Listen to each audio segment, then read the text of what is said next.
There was a time in America when justice was not just blind, it was absent. When the color of your skin determined the school you could attend, the bus seat you could occupy, and the very fountain from which you could drink.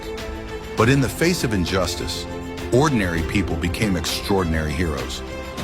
This is their story.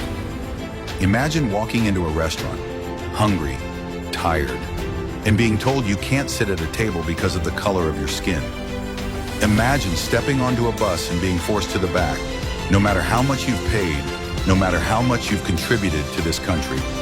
This was America, a land of dreams, but only for some.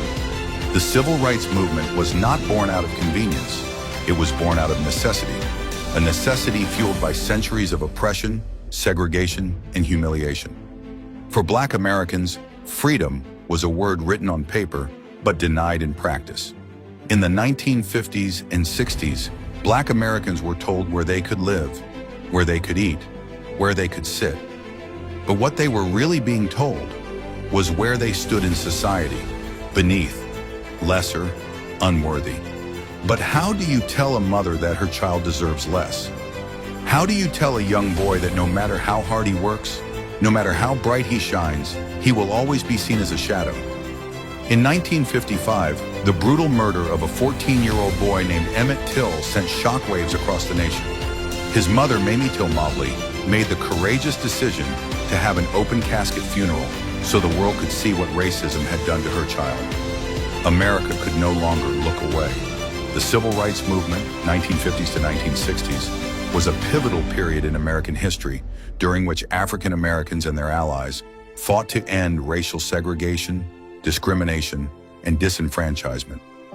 This movement utilized direct action such as protests, boycotts, and sit-ins, alongside legislative victories that led to profound legal and societal changes in the United States. The struggle for civil rights dates back to the Reconstruction era, 1865 to 1877, when newly freed African Americans gained constitutional rights through the 13th, abolishing slavery, 14th, citizenship and equal protection, and 15th, voting rights amendments.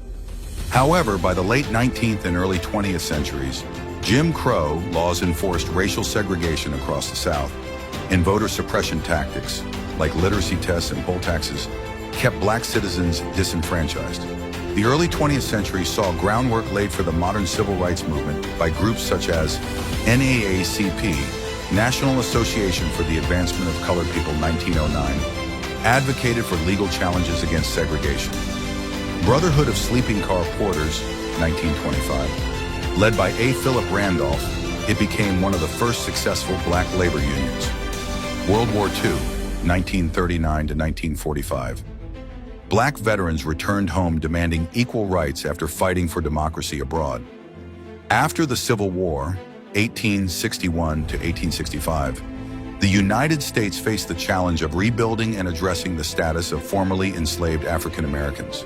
The Reconstruction period, 1865 to 1877, saw the passage of the 13th, 14th, and 15th Amendments, which abolished slavery, granted citizenship to African Americans, and guaranteed voting rights to Black men. However, despite these legal protections, African Americans continued to face systemic discrimination, particularly in the South.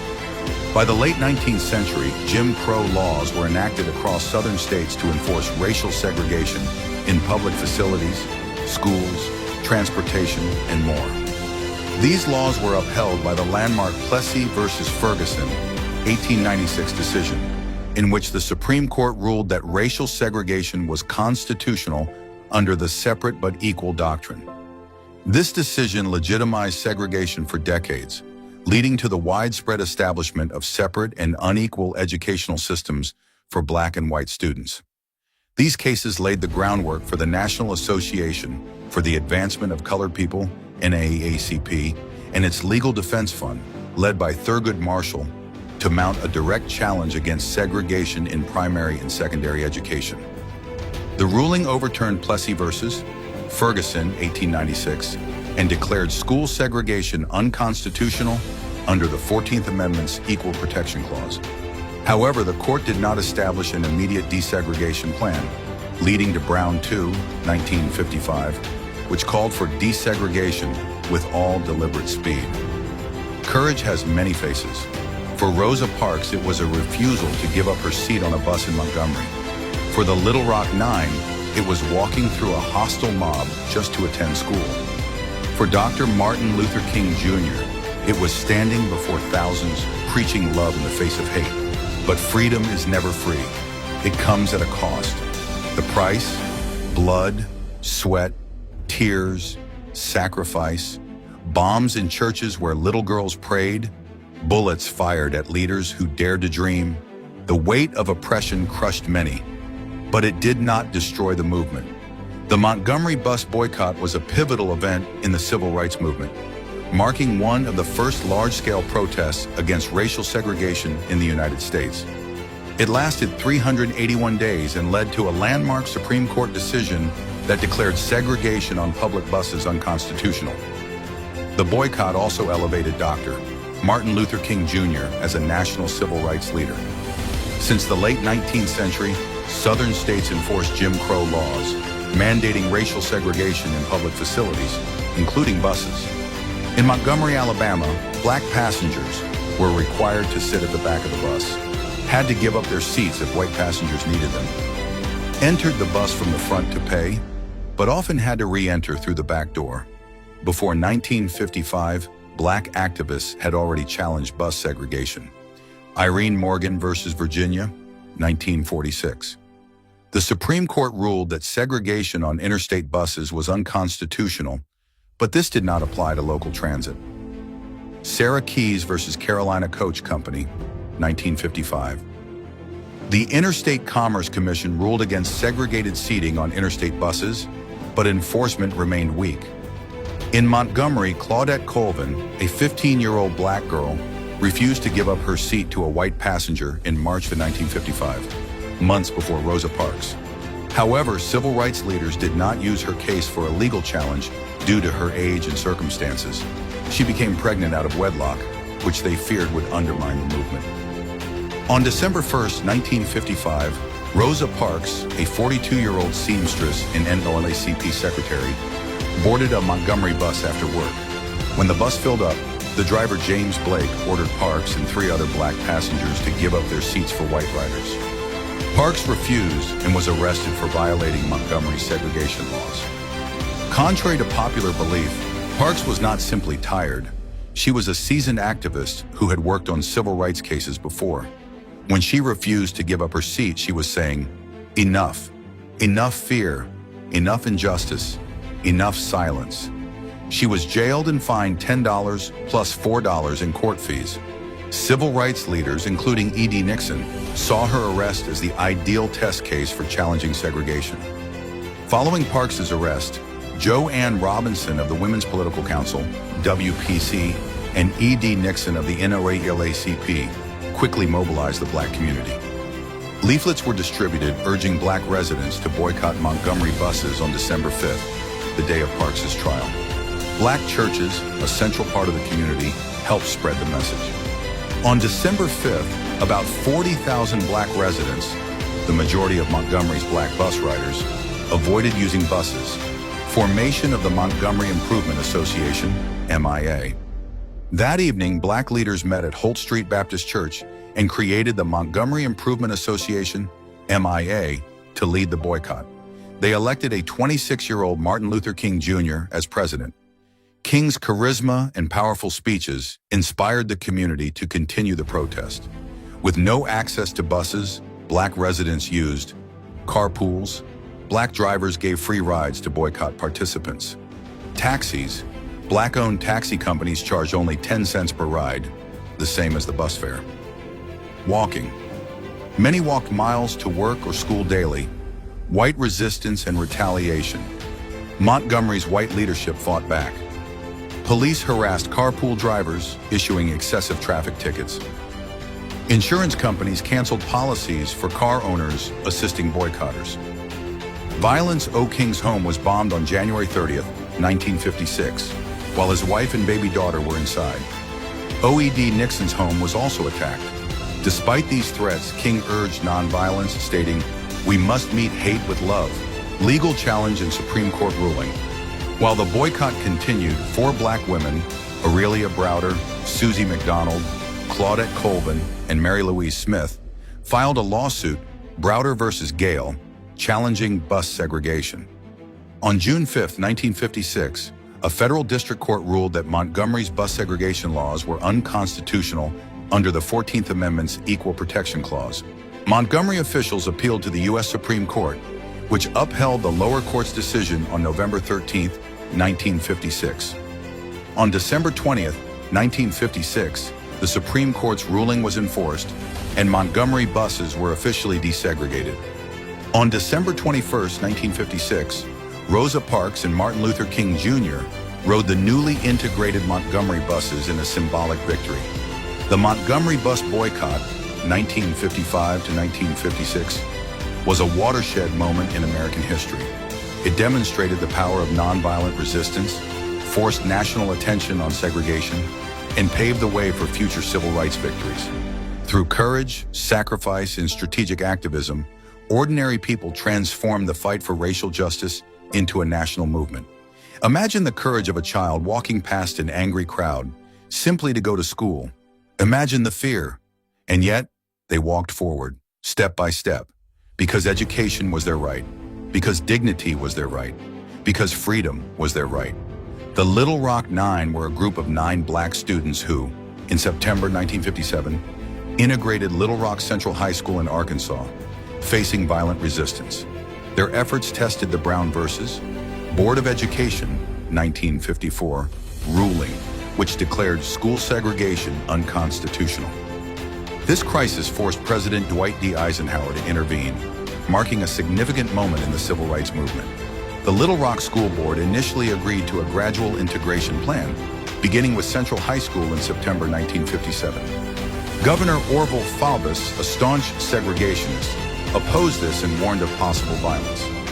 On September 2, 1957, Faubus ordered the Arkansas National Guard to block black students from entering the school, defying federal law. The Little Rock Nine, the first black students to integrate. The students chosen to integrate Central High School were 1. Minna Jean Brown, 2. Elizabeth Eckford 3, Ernest Green 4, Gloria Ray 5, Thelma Mothershed 6, Melba Patillo 7, Terrence Roberts 8, Carlotta Walls 9, Jefferson Thomas. These students were carefully selected based on academic excellence, discipline, and resilience. First attempt to enter on September 4, 1957. On the first day of school, Elizabeth Eckford arrived alone, unaware that the group planned to meet elsewhere. She was met by an angry white mob shouting racial slurs and death threats. The Arkansas National Guard, under Faubus's orders, prevented her from entering. A famous photograph captured Eckford's pain as a white student, Hazel Bryan, screamed at her. The other 8 students were also blocked, leading to a national crisis. Federal intervention, Eisenhower steps. In the event received national and international media coverage, and embarrassing the U.S. during the Cold War. Eisenhower privately urged Faubus to obey federal law, but Faubus refused. A federal judge ordered Faubus to withdraw the National Guard on September 20, 1957. On September 23rd, the Little Rock Nine entered Central High School under police protection, but riots broke out. Fearing further violence, Eisenhower took decisive action. Deployment of federal troops, September 24 to 25, 1957. On September 24, 1957, Eisenhower federalized the Arkansas National Guard, removing it from Faubus's control, and sent the 101st Airborne Division, the Screaming Eagles, to escort the students into school. On September 25, 1957, under the protection of federal troops, the Little Rock Nine successfully entered Central High School. This was the first time since Reconstruction, 1877, that the federal government sent troops to enforce civil rights. Life inside Central High, a year of harassment. The Little Rock Nine faced physical and verbal abuse from white students. Minna Jean Brown was suspended and later expelled for retaliating against a white student. Teachers and administrators did little to stop the harassment. Despite this, Ernest Green became the first black student to graduate from Central High in May 1958, attended by Martin Luther King Jr. Faubus's continued resistance, 1958 to 1959. After failing to prevent integration, Faubus closed all Little Rock high schools for the 1958 to 59 school year, known as the Lost Year. He passed laws allowing private segregated schools, but these were later overturned by courts. The other 8 students had to leave or finish their education elsewhere. The Little Rock Nine and the integration of Central High School in 1957 was a defining moment in the civil rights movement. It forced the federal government to uphold the Brown versus Board decision, showed the resilience of young activists, and inspired future civil rights victories. Then there was Selma, the bridge, the blood, the courage of those who walked through tear gas and batons because they believed their votes mattered, their dreams mattered, their lives mattered. John Lewis, a man who bore the scars of injustice on his body but carried hope in his heart, called it good trouble.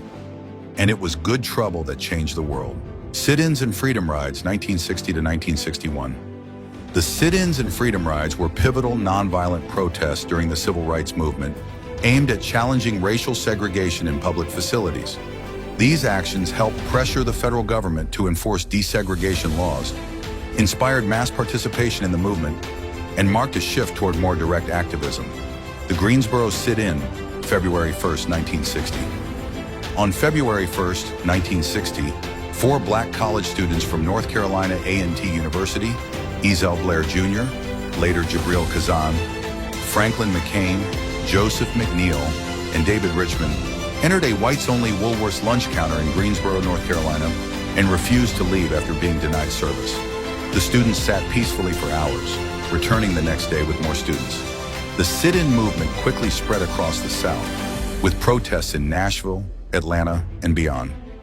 By the end of April 1960, over 50,000 students had participated in sit-ins across 126 cities.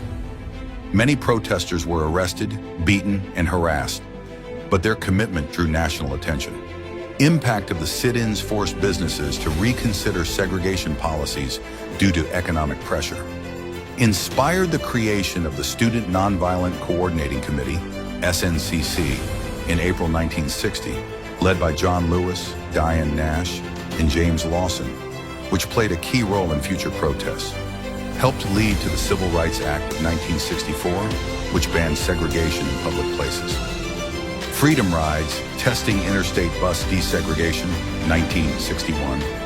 The Supreme Court ruled in Morgan v. Virginia, 1946, and Boynton v. Virginia, 1960, that segregation in interstate travel was unconstitutional. Southern states ignored these rulings, continuing to enforce white-only sections in bus stations and restrooms. The first Freedom Ride, May 4, 1961, led by CORE, Congress of Racial Equality, a group of 13 Freedom Riders, 7 black, 6 white, including John Lewis and James Farmer, boarded 2 Greyhound buses in Washington, D.C., bound for the Deep South. Their goal was to test compliance with desegregation laws by sitting together and using integrated facilities. Key events and violence: Anniston, Alabama, May 14, 1961. A white mob firebombed a bus, forcing passengers to escape while being beaten. Birmingham, Alabama, May 14, 1961. Another group was attacked at the bus terminal by members of the Ku Klux Klan, who were given 15 minutes by police to beat the riders without interference. Montgomery, Alabama, May 20th, 1961.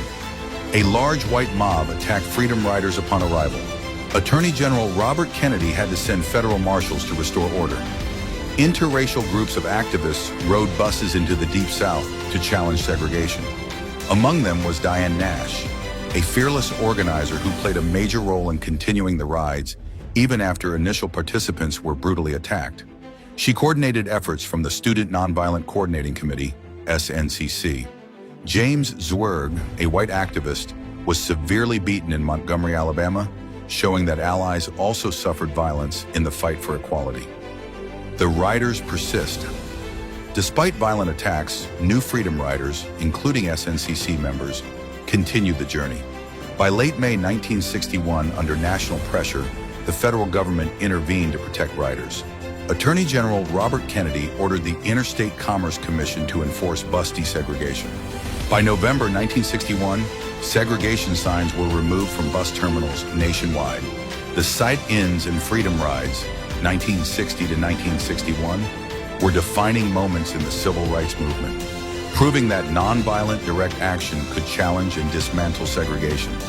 Despite extreme violence and resistance, these movements forced the federal government to uphold civil rights laws, setting the stage for broader desegregation efforts across the South. The Birmingham Campaign and the March on Washington, 1963, a turning point in the civil rights movement. The year 1963 was a defining moment in the civil rights movement. The Birmingham Campaign and the March on Washington were two of the most significant events that pushed the U.S. government to take action on civil rights legislation. These events not only exposed the brutal reality of segregation, but also demonstrated the power of nonviolent resistance and mass mobilization. Birmingham, Alabama was considered one of the most segregated cities in America. The city had a history of racial violence, including over 50 bombings of black homes and churches between 1947 and 1963, earning it the nickname Bombingham. Governor George Wallace and Police Commissioner Eugene Bull Connor were staunch segregationists, using brutal police tactics to suppress black activism. The Southern Christian Leadership Conference, SCLC, and local activists, including Reverend Fred Shuttlesworth, decided that Birmingham was the ideal city to launch a campaign that would attract national attention and force change. The Birmingham Campaign, also known as Project C for confrontation, was designed by the SCLC and led by Dr. Martin Luther King Jr., Reverend Ralph Abernathy, and Reverend Fred Shuttlesworth. It aimed to challenge segregation in downtown businesses through boycotts, sit-ins, and marches, overwhelm the city's jails with mass arrests, use nonviolent resistance to provoke violent responses that would generate media coverage. Mass arrests in Dr. King's letter from Birmingham jail, April 12, 1963. Dr. Martin Luther King Jr. and other activists were arrested for protesting without a permit. While in jail, King wrote his famous letter from Birmingham jail, defending civil disobedience and arguing that African Americans could no longer wait for justice. The letter was widely published and became a defining document of the civil rights movement. The aftermath of the Birmingham Campaign. The Birmingham church bombing, September 15, 1963.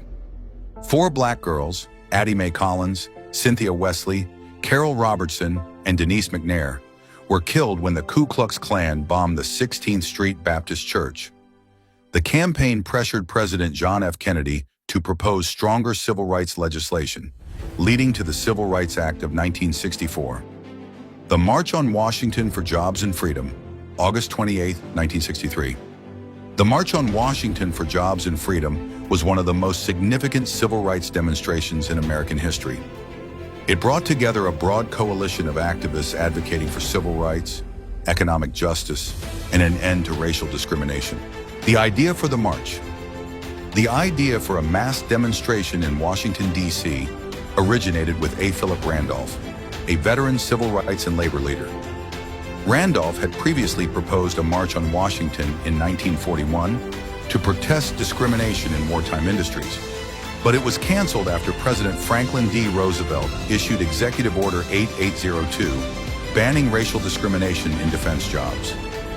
In the early 1960s, despite growing civil rights activism, Black Americans still faced widespread segregation, economic inequality, and voter suppression, prompting a renewed call for mass action.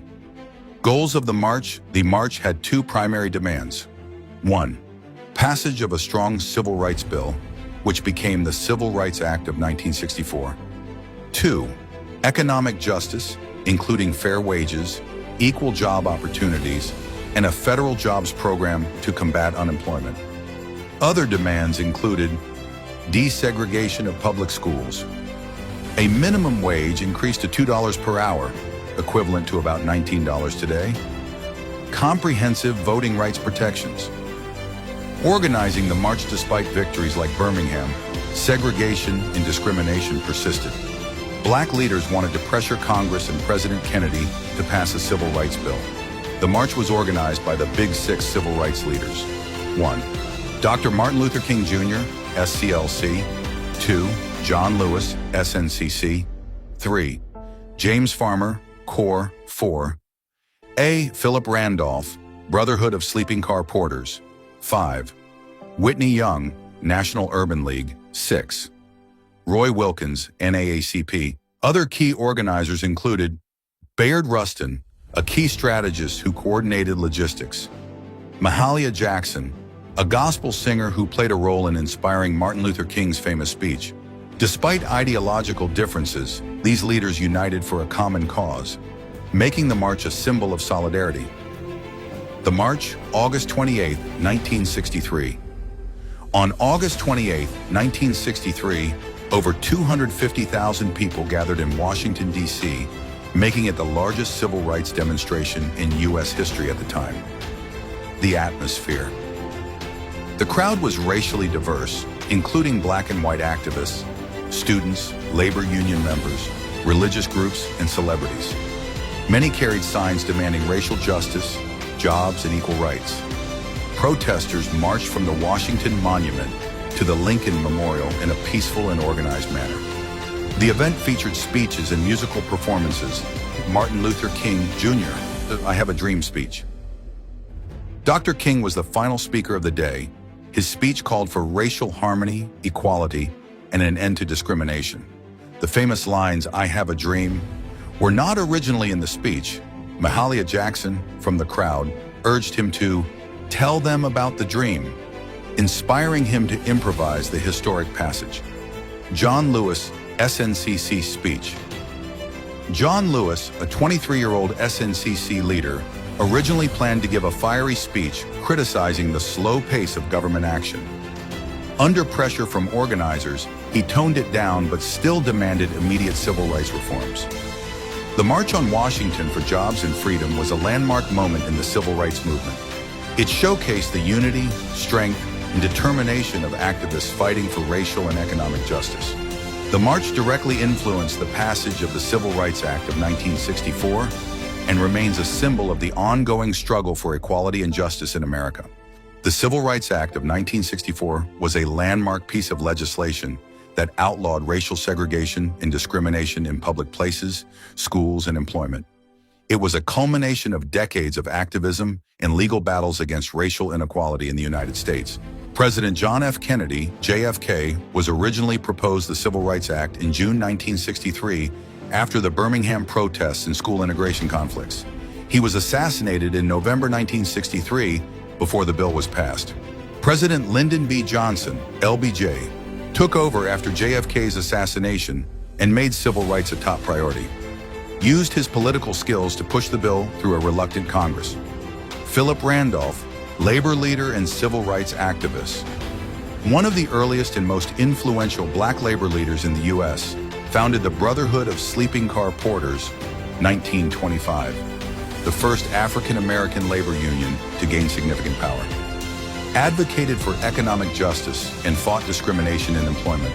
Threatened a 1941 March on Washington, leading President Franklin D. Roosevelt to sign Executive Order 8802, which banned racial discrimination in defense industries.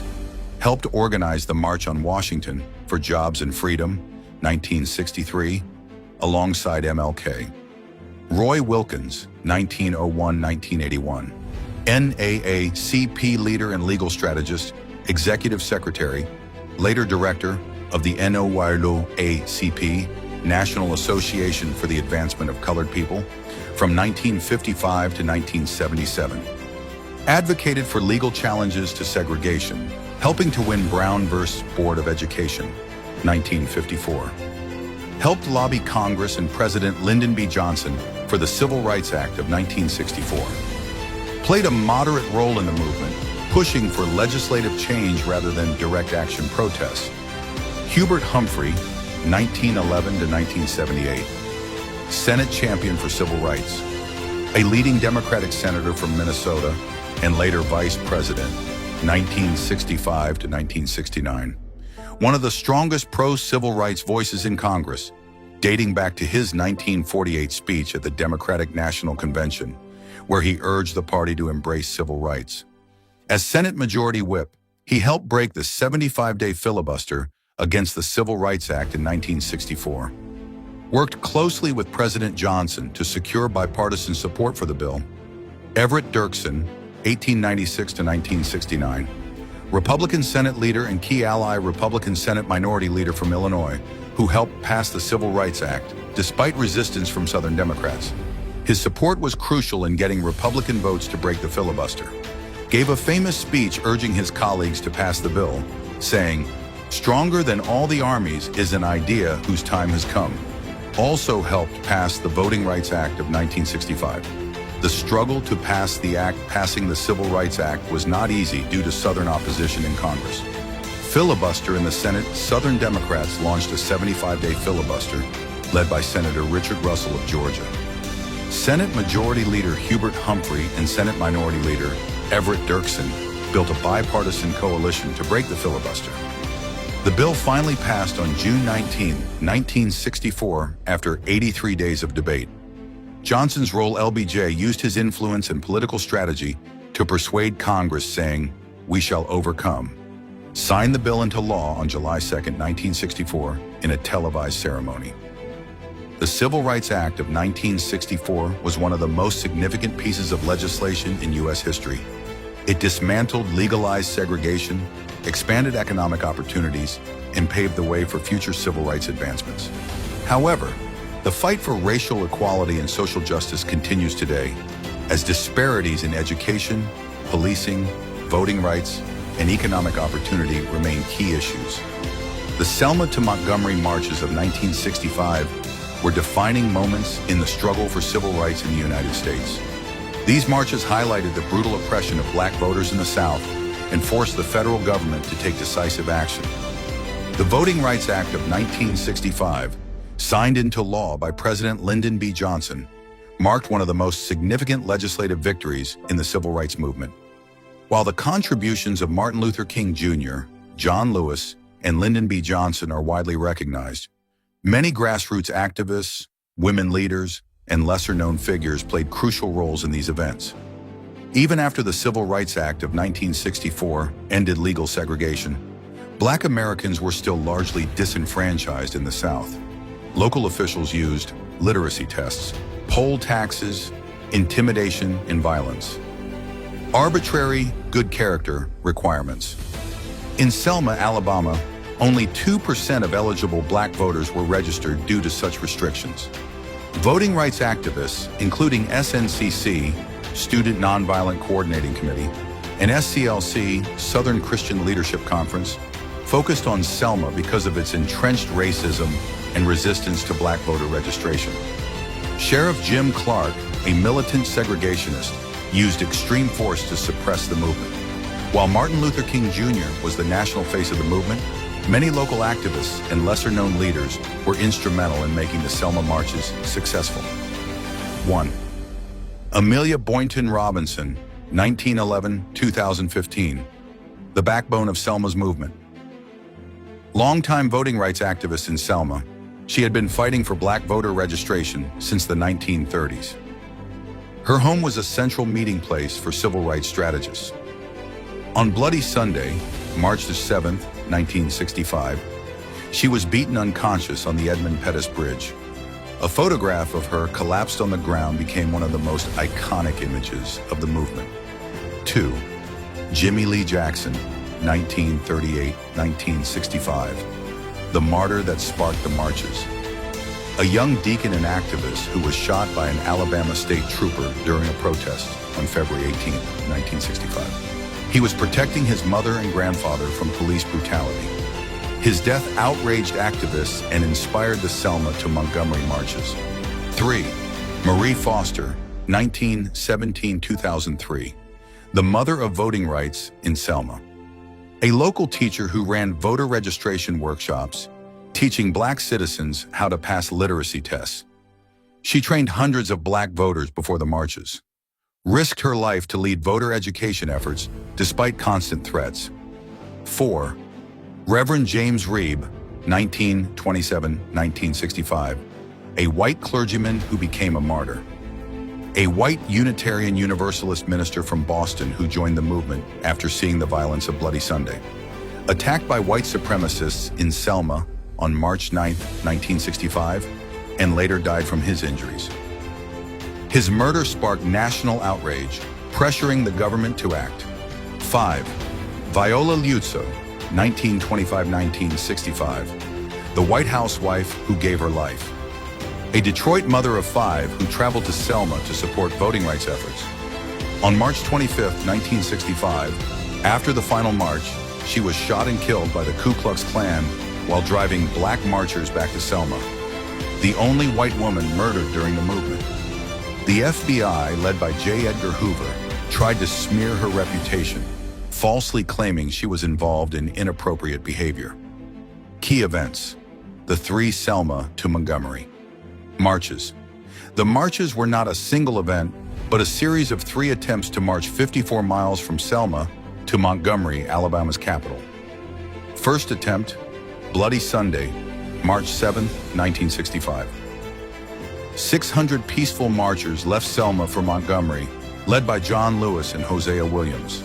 As they crossed the Edmund Pettus Bridge, they were met by state troopers and Sheriff Jim Clark's officers. Officers beat, whipped, and gassed the protesters in a violent assault. John Lewis suffered a fractured skull, and Amelia Boynton was left unconscious. The attack was broadcast on national television, shocking Americans and drawing support for the movement. Second attempt, Turnaround Tuesday, March 9, 1965. Dr. King led 2,500 marchers back to the bridge, but fearing another violent confrontation, knelt in prayer and turned back. That night, white supremacists attacked Reverend James Reeb, who later died from his injuries. His death galvanized national support for the marchers. Third attempt, the successful march, March 21st to 25th, 1965. With federal protection from President Lyndon B. Johnson, 8,000 marchers set out from Selma. After 4 days, they reached Montgomery on March 25th, 1965. 25,000 people gathered at the Alabama Capitol, where Dr. King delivered his famous "How long, not long" speech. I know you're asking today, how long will it take? Somebody's asking, how long will prejudice blind the visions of men? I come to say to you this afternoon, however difficult the moment, yes, sir, however frustrating the hour, it will not be long, because truth crushed earth will rise again. Yes, the Voting Rights Act of 1965, a direct result of the marches. The Selma marches forced President Lyndon B. Johnson to act. On March 15, 1965, he delivered a speech to Congress saying, "We shall overcome." Who must overcome the crippling legacy of bigotry and injustice. And we shall overcome.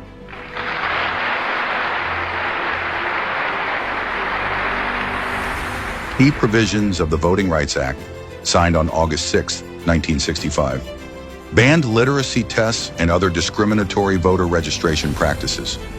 Federal oversight in states with a history of voter suppression, authorized the U.S. Attorney General to challenge local election laws. Impact: 250,000 new black voters registered by the end of 1965. Black voter registration in Mississippi rose from 6% to 60% by 1969. Black politicians were elected across the South for the first time since Reconstruction. The legacy of Selma and the Voting Rights Act.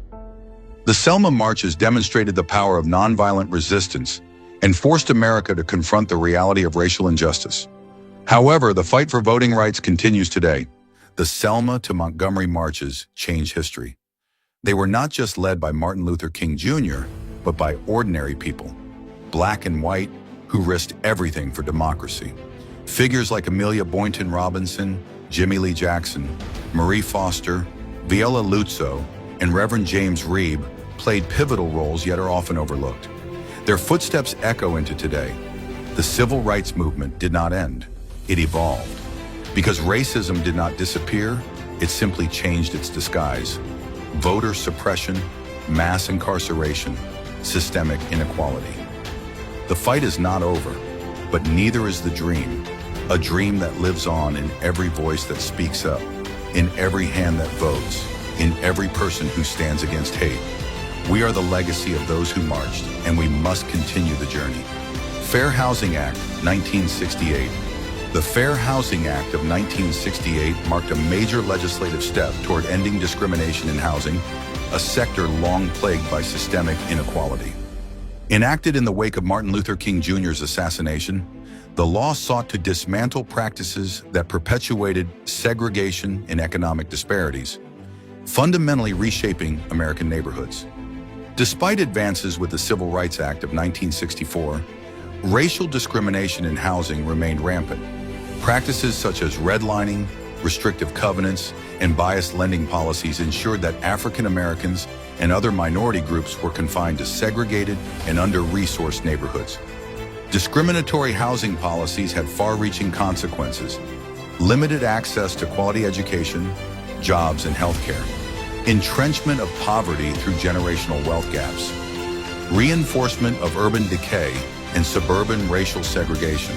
The assassination of Martin Luther King Jr. in April 1968 galvanized national attention.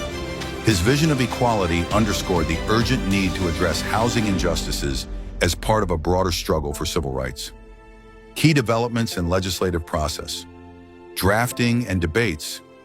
The legislative journey was marked by intense debates in Congress. Lawmakers, many of whom had previously championed civil rights legislation, wrestled with integrating fair housing into a political framework. Senators and representatives from both parties eventually recognized that addressing housing discrimination was critical to achieving the promises of equal opportunity. Provisions of the Act. The Fair Housing Act outlawed discrimination in the sale, rental, and financing of housing based on race, color, religion, or national origin. Later amendments extended protections to include sex, familial status, and disability. It authorized the Department of Housing and Urban Development, HUD, to investigate complaints and enforce the law. Enactment. Signed into law by President Lyndon B. Johnson on April 11, 1968, the act emerged as a direct response to widespread social unrest and the national outcry following King's death. While national figures such as Martin Luther King Jr. and President Johnson are widely recognized, several lesser-known individuals and grassroots activists played pivotal roles. 1.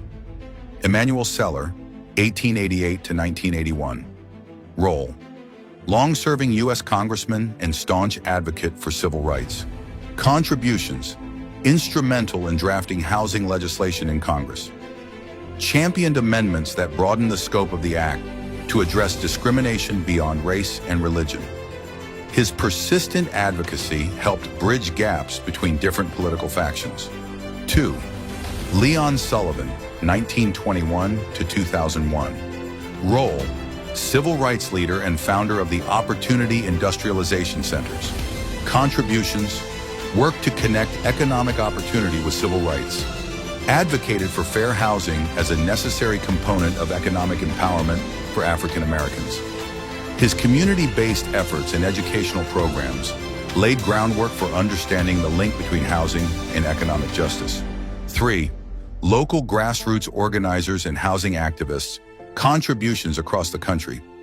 Countless community organizers in urban centers like Chicago, Detroit, and New York mobilized residents against discriminatory housing practices.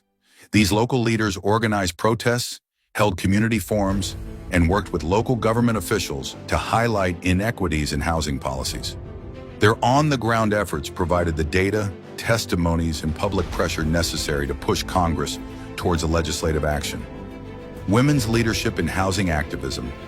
Contributions: women activists, many of whom remain unsung, played critical roles in organizing affected communities and advocating for fair treatment.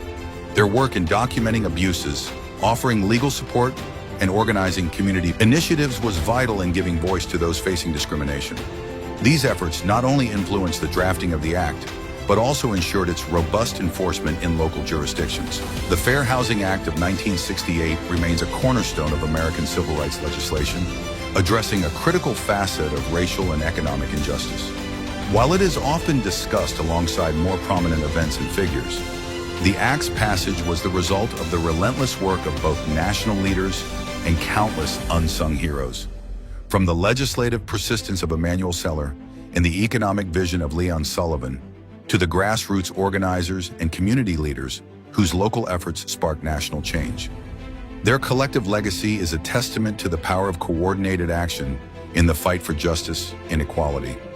The civil rights movement was not just history, it was a vow that justice must be pursued at all costs, a vow that silence in the face of injustice is not an option, a vow that our voices, your voice, can shake the foundations of this world. If this story moved you, if you believe in justice, equality, and the power of history to shape the future, then don't let the conversation end here. Subscribe to Smart Kid Concepts and join us in learning, growing, and standing for what is right. Because history is not just meant to be remembered, it's meant to be lived.